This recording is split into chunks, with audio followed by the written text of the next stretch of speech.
The Tokay Gecko, the second world's largest gecko that you can own in captivity, and in my opinion, one of the most beautiful geckos that you can have. However, beauty and body size aside, just like any other animal, there's definitely some things you need to know about how to care for one before you own an amazing species like this. That's exactly what we're going to be talking about today, the top 5 things that you need to know on how to care for Tokay geckos. That's going to include enclosure size, heating and lighting, the humidity requirements, the diet of the Tokay gecko, and then lastly, what to fill your enclosure with so your Tokay gecko can be as happy as it can be in its forever home. Grant, while we talk about all those care tips and more about the Tokay gecko, let's get into it. The first thing you're going to need to know how to care for one is what to put it in, what kind of enclosure it's going to be, and that's going to start us off with number 1, the enclosure size for the Tokay gecko. Of course, the enclosure size is going to be dependent on the size of the animal. Something like Bert here, much an adult Tokay gecko, is going to need a much larger enclosure size than something like a baby. So let's go along the list of the ages of geckos and what the enclosure needs are for them. Off with a baby, this is going to be a fresh hatchling, usually around the 6 to 8 weeks old before most breeders sell them out to the public,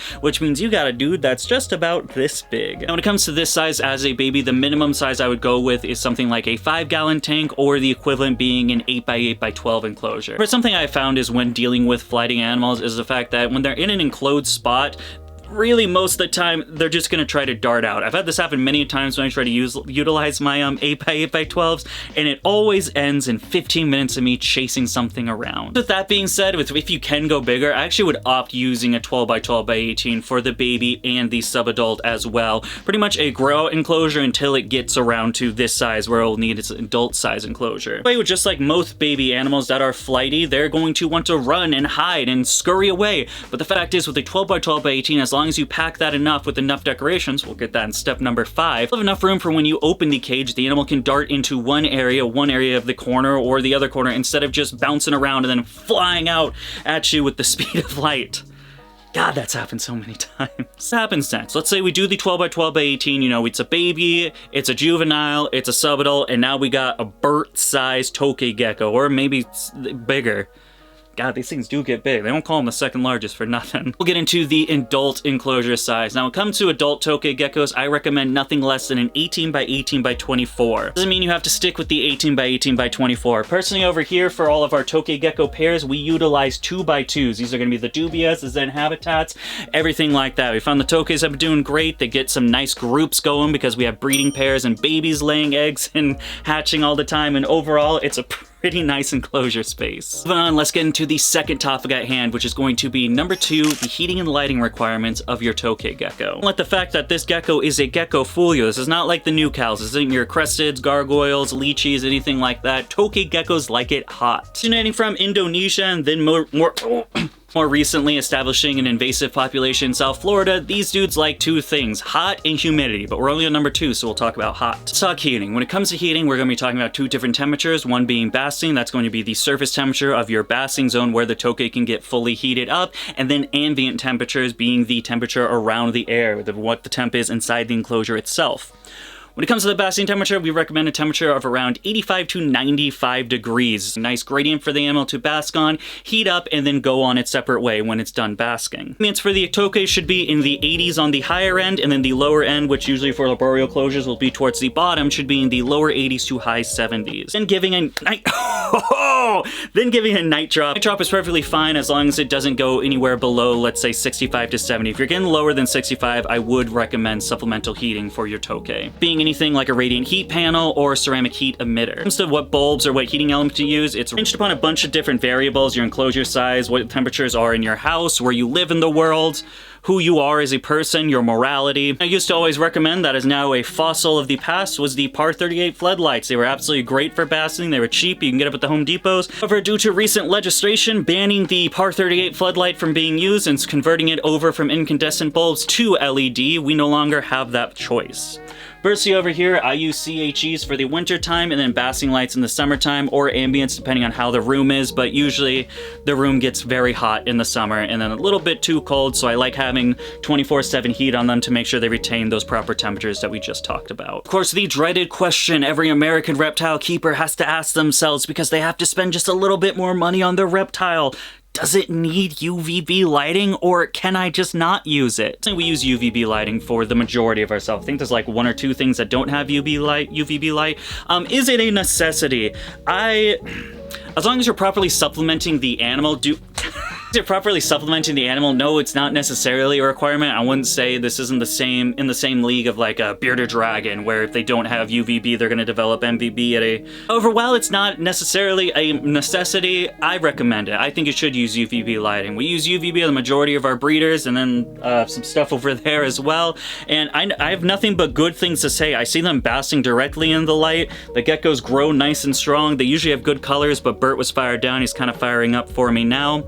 And the babies look great. Anecdotally, in my personal experience, my babies grow faster with using UVB light, but I don't have any factual like science stuff to back it. That's just my personal philosophy. What? Use UVB lighting. I like it. The gecko likes it. They utilize it. Why not? It's like, it's gonna cost you what, 80 bucks and then 40 bucks every 6 months? Like, come on, brother. You ain't got 80 bucks a year?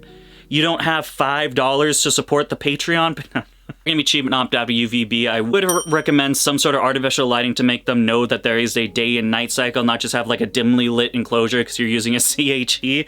That's why we have both UVB and the full spectrum grow lights on these guys. Helps the pothos grow nice and big, and also it lets the animals know that, hey, it's daytime now, and hey, it's nighttime now. Real quick, boys and girls, before we continue on with today's video, I just want to immediately? He flew like 7 feet because, as you guys know, I'm really tall. I just want to talk a little bit about the website. Over at DakotaBlueExotics.com, you can find a host of amazing things, like how to build an amazing enclosure for the species we're talking about today, Tokay geckos. So it's everything you'll need for a bioactive vivarium, including your dirt, your balls, because you need balls down there, your dirt's gonna get too soggy, cleanup crews, springtails and isopods, plants, we've got air plants, bromeliads, tropical plants, ferns, for a limited time probably. Host of different amazing products. If you guys want to check it out, DakotaBlueExotics.com. I'll have a link right down there in the description. Thank you guys so much. All the money goes to me because it's my business, and I very much appreciate that. Let's get back into the video. Up on the list, we mentioned Tokay geckos like it hot and moist. So let's get into the moist section, which is going to be number 3, the humidity requirements for your Tokay gecko. When it comes to the humidity requirements, Tokay geckos are a tropical lizard. Just look at him. It's gonna jump. Does this look like a tropical animal to you? I don't know what that really means. However, Tokay geckos do enjoy humidity. I want a humidity range somewhere around the 60 to 80% area, and let me explain a little bit about that. This is what we call in the big leagues a humidity gradient. Just like a temperature gradient where you want it hot up here and cooler down there so they can temperature regulate themselves, the humidity should also do it. Well, not necessarily like that. Let me explain. What you're going to want is to have humidity spikes, then that humidity dropping. ETC, you miss the enclosure, that humidity spikes to that around 80%, slowly drops down to around the 60%. You missed again and it goes back up. Remember, when we're talking about humidity gradients, you want it to be like a fun roller coaster. No one wants to ride the ride that just does this. God, how boring would that be? That's why they don't, it's not a real roller coaster. Maybe. I don't know roller coasters. You want this and the loop-de-loops. Not 100% sure how to do the loop-de-loops with humidity, but they do these, the drops and ups, and that's the one I recommend. It can be done by what I mentioned, misting, having a nice substrate layer. We use our DB Project Jungle Mix for all of our enclosures. Live plants also help retain humidity in the enclosures, so on and so forth. If you have some trouble, here's a little humidity guide I made like 8 years ago. Sorry for the quality. We got some things under our belt. We know what kind of house to use. We know what kind of lighting materials to use. We know that they want it wet. However, what am I feeding these things? Do I gotta go grab some McNuggies for it every other day? And is this a McChicken man or a McDouble man? Well, the answer to that is neither. Why would you think that? You think these things eat McDonald's? Listen, I know we watch Chimp Crazy and the lady's feeding the thing McDonald's, but don't do that to your gecko. But we'll learn all about that in section number 3. In section number 4, the diet of the Tokay gecko. Tokay geckos are insectivores. What does that mean exactly? Well, it means they eat insects. Come on, keep up. Tokay geckos can eat a variety of different insects, such as crickets, dubia roaches, lobster roaches, red runner roaches, orangehead roaches, discord roaches, superworms, mealworms, black soldier fly larvae, waxworms, phoenix worms. If it's a bug, a tomato horned worms. If it's a bug, a Tokay gecko can most likely eat it. We feed ours a staple of 3 main things. That's going to be crickets, That's going to be... That's... Brothers, please, we're almost done. As one of the more active insects that's going to move around, we find that the Tokay geckos really love going on these things, and then we slowly try to habituate them and get them to utilize the bowl feeding method, which is why there's big cups in all these enclosures. Slowly be filled with superworms, so I want to put some fat on the geckos, or dubia roaches if I want to add some protein to their diet. Those are the three staples that we usually use. A little bit of variety, we'll throw in some this and that in there. Maybe a McNugget or two, who knows? And if you're new to Tokay geckos and you just got your first one and he just got to you, crickets are the main source to go to just because how active they are. It's that hunger instinct going, that fight or flight response, and Tokay geckos at this size don't flight, they fight. Not this one, but others. And now, finally, we have made it. We know the house, the lights, the wet, the bugs, but we don't know what to put in the enclosure. I have the box, Dakota, but what do I put? Some sand and a big boulder in there and call it a day? No. What? I don't want to put it in there, but not to worry, I have you covered with the last topic at hand. Is going to be number 5, what to fill the enclosure with. Comes to these little geckos right here, as you see with their sticky little legs and the fact that they can jump 3 feet in the air and still survive multiple times throughout this video, and more. These are going to be an arboreal species of gecko. What does arboreal mean? Air. Up. These geckos are arboreal, which means they like to climb. You're gonna wanna fill this with plenty of opportunities where the gecko can climb and feel safe in. Some recommended stuff for me: sticks, cork bark in flats, or rounds. Plants, whether you want to use artificial or real plants like pothos here, I mean, look how great that looks. That is just a nice centerpiece of big old pothos leaves. The choice is up to you, but one thing's gonna be for sure, you want them to have 2 things: the ability to be able to climb up and the ability to feel secured in the air. Well, up and not floating. Can you fly? Going back to that first thing when we talk about, you know, the babies, juveniles, subadults, I would recommend if you are using a 12x12x18 to really finite and pack that enclosure up with your cork. Make sure it has plenty of spaces to hide in, feel secure, and just not be scared of its home. I see way too many homes that kind of look like this. This one's a work in progress. I need to find a pothos plant that doesn't... Why are pothos, they're like 60 bucks now for a pot. I used to buy these pots for like $15. 60? It's pothos. I'm growing it myself. Once it's grown, it's going in there. That's what I've decided. I see way too many arboreal enclosures just have like 1 stick, a cork, and a plant, and you call it a day. And I always thought, like, come on, man, that's pretty, like, I know it's a grow-out enclosure, it's temporary, but it's still gonna be in there for a little bit. Like, pack that in. Let the animal have multiple hides, multiple places it can find sanctuary in.